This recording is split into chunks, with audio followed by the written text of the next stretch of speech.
CM Revanth పాలన తీరుపై మంత్రి సీతక్క ప్రశంసల జల్లు కురిపించారు. సంక్షేమ పథకాలు, అభివృద్ధి కార్యక్రమాలతో ప్రజాపాలన కొనసాగిస్తున్నామని చెప్పారు. గత ప్రభుత్వ ఎన్నికల వేళ సంక్షేమ పథకాలు ప్రవేశపెట్టిందని విమర్శించారు. 7.5 కాలంలో ఎన్నో ఉద్యోగాలు, సంక్షేమ పథకాలు అమలు కొనసాగిస్తున్నట్లు తెలిపారు. ప్రజాపాలన అందిస్తున్న ప్రభుత్వాన్ని అప్రతిష్ట పాలు చేసేందుకే అబద్ధాలు మాట్లాడుతున్నారంటున్న మంత్రి సీతక్కతో మా వరంగల్ ప్రతినిధి చంద్రశేఖర్ ఫేస్ టు ఫేస్. మంత్రి సీతక్క పర్యటిస్తున్నారు. పలు కార్యక్రమాల్లో పాల్గొంటూ ప్రజల సమస్యలు తెలుసుకుంటూ అధికారులతో చర్చిస్తూ ముందుకు నడుస్తున్నారు. మనతో మంత్రి సీతక్క ఉన్నారు. ఈ 17 నెలల ప్రజాపాలన పూర్తి చేసుకున్నారు. ఎలాంటి అభివృద్ధి సంక్షేమ పథకాలతో ముందుకు వెళ్తున్నారు? ప్రజల స్పందన ఏ విధంగా ఉంది?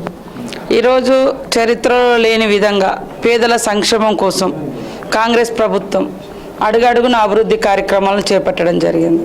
గతంలో పేదలకు 200 యూనిట్ల కరెంటు ఇళ్లకు ఇచ్చిన చరిత్ర లేదు. దేశంలో ఎక్కడ కూడా 500కే గ్యాస్ కనెక్షన్ ఇచ్చిన చరిత్ర లేదు. దేశంలో ఎక్కడ కూడా పేదింటి బిడ్డలకు సన్నబియ్యం కిలోకు 50-60 రూపాయలు ఉండే సన్నబియ్యం ఇచ్చిన చరిత్ర లేదు. అదేవిధంగా ఈరోజు మరి అనేక రైతులకు బోనస్ కానీ, మరి ఇండ్లు కానీ 5 లక్షలతోటి ఇందిరమ్మ ఇల్లు, అదే కాకుండా మహిళలకు వడ్డీ లేని రుణాలు, ఈ 15 నెలల లోపు దాదాపుగా 60,000 ఉద్యోగాలు, ఇలాంటి వాటితో పాటు వందలాది కోట్ల రూపాయలతోటి అభివృద్ధి కార్యక్రమాలు, రోడ్లు కానీ, మరి నీటి వ్యవస్థ కానీ, ఇరిగేషన్ కానీ, అనేక రకాల ఇన్ఫ్రాస్ట్రక్చర్ కానీ ఇవన్నీ కూడా రాష్ట్ర వ్యాప్తంగా డెవలప్ చేస్తూ ఉన్నాం.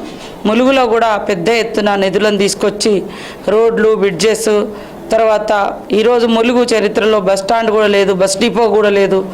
బస్ స్టాండు, బస్ డిపోను, హాస్పిటల్స్ను, మరి ఇవన్నీ కూడా మేము ఒక్కొక్కటి ఎంపీడీఓ ఆఫీసులు, మరి ఇక్కడ టూరిజం డెవలప్మెంటు ఇవన్నీ కూడా చేస్తూ ఉన్నాం. ఇవన్నీ ఓర్వలేక కొంతమంది మరి టీఆర్ఎస్ నాయకులు అయితే ఆడబిడ్డల మీద అక్కసు, బస్సు ఎందుకు, దయచేసి ఎందుకు అన్న వాళ్ళందరూ ఎవరు ఎక్కకండి. ఎవరైనా ఆపతున్న వాళ్ళు ఎక్కుతారు, అప్పుడు కూడా బస్ ఫ్రీగానే అవుతుంది. కానీ ఇట్లా కొన్నిటి మీద వద్దు, ఏ పథకం ఇచ్చినా ఇది బాగాలేదు, 20,000 కోట్ల రుణమాఫీ ఇవన్నీ కూడా చేయడం జరిగింది. ఇవాళ ధాన్యం కూడా ఇబ్బంది లేకుండా ఎక్కడికక్కడ కొనుగోలు కోసం మరి బోనస్ కూడా దాదాపుగా అందరికీ ఇవ్వడం జరిగింది. ఇలాంటివన్నీ చేస్తుంటే వాళ్ళు సహించలేకపోతున్నారు. కాంగ్రెస్ అంటేనే సంక్షేమం, కాంగ్రెస్ అంటేనే పేదల అభివృద్ధి, కాంగ్రెస్ అంటేనే సామాజిక న్యాయం. దానిలో భాగంగానే ఈరోజు రాహుల్ గాంధీ మరి దేశవ్యాప్తంగా కులగణన చేపట్టాలని వారు పిలుపునిచ్చారు.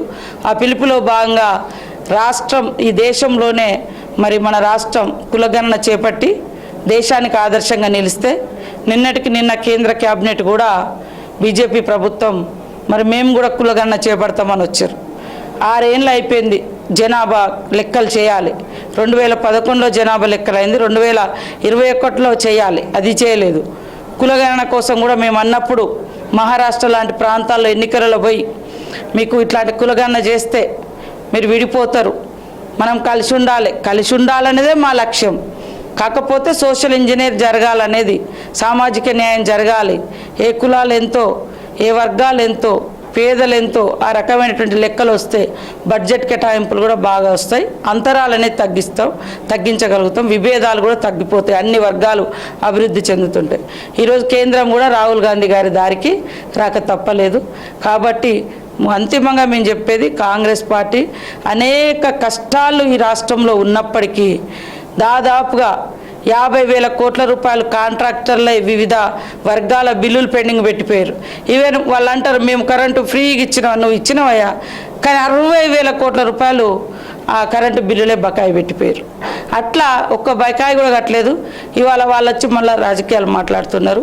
కాబట్టి వాళ్ళు చేసిన సంక్షేమాలన్నీ ఏవైతున్నాయో అవి కంటిన్యూ చేసుకుంటూనే మేము అదనంగా ఇంకా 6 గ్యారంటీలలో 4 కంప్లీట్ చేయడం జరిగింది. ఇంకా 1-2 ఉన్నాయి, పెన్షన్స్ కానీ, మహిళలకు సంబంధించి కానీ, అది కూడా మేము రాబోయే కాలంలో తప్పకుండా చేసే ప్రజల ముందుకు వస్తాం.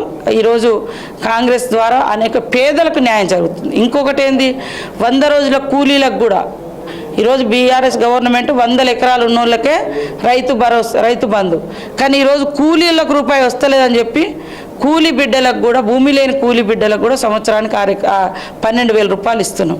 ఇలాంటి స్కీమ్స్ ఎక్కడ లేవు. కాబట్టి ప్రజలు కూడా అర్థం చేసుకోవాలి, ఆలోచించాలి. ఇవాళ 100 ఎకరాల వాళ్ళకు ఏమన్నా తక్కువ పడితే వాళ్ళ కోసం అందరు గగ్గోలు పెడతా ఉన్నారు. కానీ పేదోని గురించి, పేదవాళ్ళ గురించి ఇవాళ ఉచితంగా కరెంటు కానీ, ఇళ్ళల్లో ఉచిత బస్సు ప్రయాణం కానీ, 500కే గ్యాస్ కానీ, సన్న బియ్యం కానీ, రైతులకు కష్టపడ్డ రైతుకు ఇంటికి బోనస్ కానీ, మరి రైతు రుణమాఫీ ఈ 21,000 కోట్లు కానీ, ఇవన్నీ కూడా ఆ పాత పథకాలన్నిటితో పాటు అదనంగా 5-6 పథకాలు మేము అమలు చేస్తా ఉన్నాం. ఇది ప్రజలు అర్థం చేసుకోవాలని కోరుతాను. కాంగ్రెస్ ప్రభుత్వం అంటేనే ప్రజాప్రభుత్వం, పేదోడి ప్రభుత్వం. ప్రజలకు ఇచ్చిన ప్రతి హామీని నెరవేరుస్తూ ముందుకు వెళ్తాము. ప్రజలు కూడా అర్థం చేసుకుంటూ ప్రభుత్వానికి సహకరిస్తున్నారు. కానీ ఇది దీర్ణించుకోలేని ప్రతిపక్షాలు లేనిపోని విమర్శలు చేస్తున్నారు. ప్రతిపక్షాలు కూడా వారు ఏమి చేయకపోగా చేస్తున్న ప్రభుత్వం పైన ఇలా విమర్శలు చేయడం కరెక్ట్ కాదని మంత్రి సీతక్క చెప్తున్నారు. కెమెరామెన్ జలీల్తో చంద్రశేఖర్, రాజ్ న్యూస్, వరంగల్.